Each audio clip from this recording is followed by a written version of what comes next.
Hello, this is Matt on the Moon Lambo channel.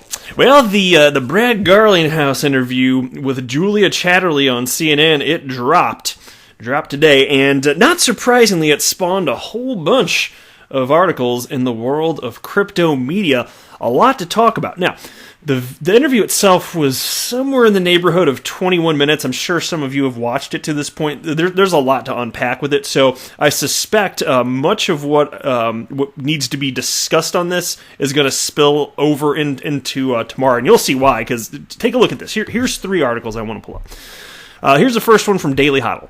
Ripple now holds $15 billion in XRP. CEO Brad Garlinghouse says crypto startup likely undervalued. Here's the next headline, and this is from crypto media outlet U.Today. Brad Garlinghouse compares Ripple to Amazon, suggests that central banks could use XRP. Here's one from Bitcoinist.com titled, Ripple to become the Amazon of crypto by 2025. Brad Garlinghouse. And these are going to keep coming out. You know, anytime there's a Brad Garlinghouse interview, especially one of this magnitude, because seriously, it's a 21-minute interview. You don't always get that on CNN. Usually they're shorter segments, so this is a little beefier. So real cool stuff. It's always a pleasure to hear Brad Garlinghouse speak and be interviewed. He's a rather insightful individual, as you'd expect, given that he's freaking running Ripple. So there is that. But before we go any further, if you would please delicately tap that like button, and if you are a fan of Brad Garlinghouse getting interviewed on the television, go ahead and subscribe to the Moon Lambo channel, because we're going to talk about it here. Now, I did pull up this article also, because part of what was talked about, it stemmed from a couple of things. So here's a piece from January 24th. I'm not going to run through. I just want to read a quote from it. But this one was titled, Ripple Chief Says Billion-Dollar Crypto Startup Will Launch IPO, Initial Public Offering, but Timeline is Uncertain. And so here's officially where it stemmed from. And Brad Garlinghouse said as follows.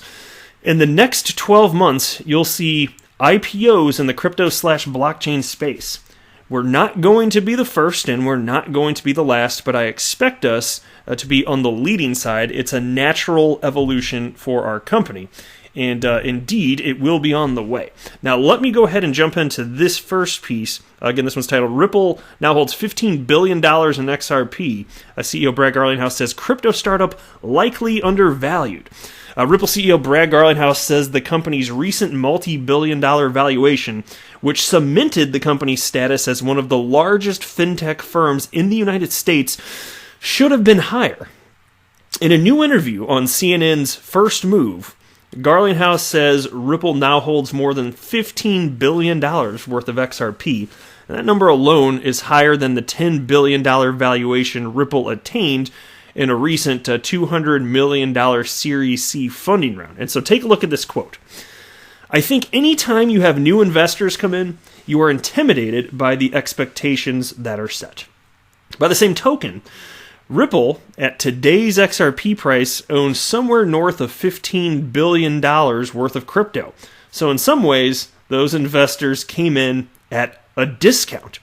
Yeah, exactly. And so that's why, and I was kind of talking about this the other day, which is why it's kind of interesting to me that Brad Garlinghouse happened to broach this topic. It may have been literally yesterday I was talking about this. If not, it was like 2 days ago. But it was just this, if you just consider what the notional value of XRP is, because consider that, okay, fine, even if they've got $15 billion worth of XRP on the books there, it's also true, everybody understands, and when you're trying to come up with a valuation for Ripple, you know, what's the company actually worth? It's understood that if Ripple were to start, even if the XRP weren't escrow, if you just started unloading it by the truckload, the value of each individual XRP would drop precipitously, right? And so it's understood that the true value of the XRP, if you were to, make it liquid, if you were to realize whatever you cut out, it would definitely be nowhere near $15 billion. It would just drop like a stone, and then maybe the market would recover, if one would hope, if XRP continues to get used. But that's all weird hypothetical stuff that's never going to happen. But that's why it's worth stating, okay, what he's saying is in some ways it's undervalued, sort of, but it's also true that you could never get $15 billion out of that because you'd be flooding the market. So, yeah, I get the point that he's making, but I kind of err on the side of, I don't know that anybody, because in that hypothetical scenario that's never going to occur, I don't know what it would actually unload for. I don't suspect it would be anywhere near $15 billion if I'm just guessing here. And this is coming from me, Mr. XRP Bull himself, Moon Lambo here. So, but anyway, we don't want that to happen. It's not going to happen, so it's fine. But here's the rest of his quote here. From Brad Garlinghouse. We are in a very fortunate position with a very strong balance sheet. We're in a very fortunate position to have a lot of customer momentum, and I think it's because we focused on solving a real problem for real customers. Exactly. And that's why with all of this news of what's the purpose of an IPO and Ripple has way more money than they need, this or that, it's not about that. If you have more, you can do more. And I would, given the way that Ripple is advancing, not just the XRP ecosystem, but crypto as a whole, I want more of that. So I think an IPO could do wonders for Ripple. Ultimately, it would look, any developer building in a positive capacity for the XRP ledger should, you would think, long term, positively impact the price of XRP. Yeah, I'm interested in that. Now, and then they state here, Ripple owns more than half of the total supply of XRP, the third largest cryptocurrency by market cap. Although the company releases quarterly reports on the amount of XRP it sells, it does not publicly disclose the exact amount that remains in its possession. Garlinghouse is also clarifying his recent statement on the chances of Ripple going public, which is why I wanted to give you that quote at the beginning of this video. He says a Ripple IPO is inevitable, but the timeline is unknown. So here's the quote. What I said was 2020 will likely have crypto and blockchain IPOs, and I think what I said was Ripple won't be the first, but we certainly don't want to be the last. So I kind of kept it open-ended. I think people heard something a little different than that. The balance sheet flexibility we have has given us the ability to invest over $500 million across the blockchain ecosystem, and that includes the XRP world, but also beyond that. And so I'm not sure who misunderstood what he said back in January when this news about him talking about IPO, an IPO, Ripple IPO came up. But I took it at face value, and I still take it at face value. So basically saying there will be an IPO, we don't know when. But it would be reasonable to suspect that perhaps it will be in 2020 based on the way that he originally stated it. So, because there's a lot of activity this series, and again, not going to be the first, not going to be the last. So, within that time frame, wouldn't be surprised if there is an IPO. I don't know if it'll happen. I don't know if it'll happen in 2020, but I will not be surprised if that is the case. Let me go ahead and hop over to this piece here, the one from Bitcoinist, which is titled "Ripple to Become the Amazon of Crypto by 2025," says Brad Garlinghouse. Brad Garlinghouse was interviewed by CNN's Julia Chatterley this morning, and well, it wasn't this morning, it was released this morning, it was actually last week, and spoke about the state of Ripple and its future plans. The Ripple CEO sees Ripple and XRP doing very good currently, although he doesn't pay much attention to short-term price action, and he has stated that in the past also. Garlinghouse views his company from a much longer-term standpoint. He compared the nascent crypto markets with a couple $100 billion valuation to markets like gold, which are many trillions comparatively. Now, Garlinghouse believes Ripple's ecosystem will continue to grow and solve real problems for real customers with projects like Coil for micropayments. Garlinghouse stated that he did not see Bitcoin, Ethereum, or other crypto projects as competing, and that overall growth in the space is good for everyone. And so those coins, all of those three cited there, Bitcoin, Ethereum, XRP, they're not being positioned for the same use cases. There's almost zero overlap. Any overlap you can find, it would be primarily anecdotal and not meaningful. Okay? In 2020. Now, that could change. These are decentralized cryptocurrencies. People can build on top of the blockchains however they want, so we shall see. But they also have different attributes, so they can't technically, literally always do all the same things anyway. So there's that as well. I'm just saying you could potentially have some overlap given their attributes. Anyway, Ripple grew and added 150 employees during the bear market, while many other projects had massive layoffs. Garlinghouse also touched on Ripple's upcoming IPO, although he didn't give a definitive timeline. So here's a quote from him. "We've added more than 150 employees last year at a time when I think others have been less focused on solving real-world problems. There's been a bunch of layoffs in crypto community over the past weeks."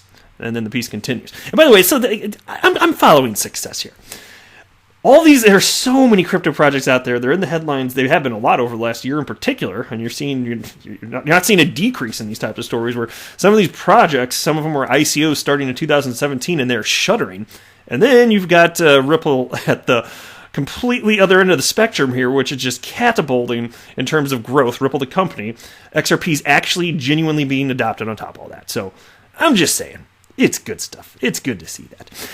Ripple also plans to work with regulators for more clarity. He wishes to see the United States become a leader in the crypto and blockchain industries, but that won't happen without regulatory clarity. He said XRP's value is north of $10 billion, so a $10 billion valuation for a Ripple IPO presents an opportunity for Ripple shareholders.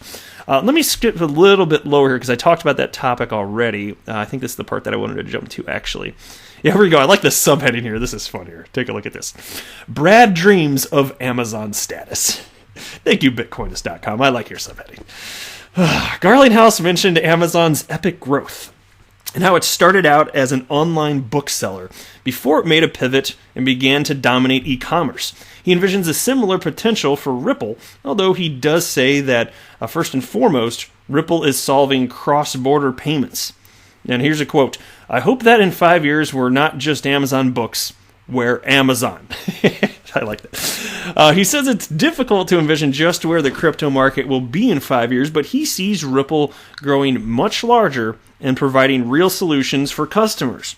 Ripple has been partnering with many strategic companies like SBI, MoneyGram, Industin, and Saudi Arabian British Bank to increase its market share and influence in the remittances and cross-border payments industry.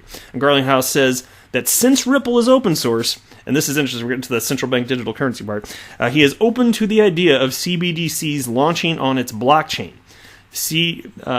They wrote this backwards here. It's central bank digital currency, CBDC, and then they wrote CDBCs because they're crypto media and they don't check their work. Bravo, Bitcoinist.com. It's not just you, though. It's all of crypto media. Just type up whatever, post it, don't check for mistakes prior to posting. So CBDCs could leverage Ripple's technology for hyper-efficient cross-border payments across different banking jurisdictions. It will be interesting to see if any central banks take him up on the offer.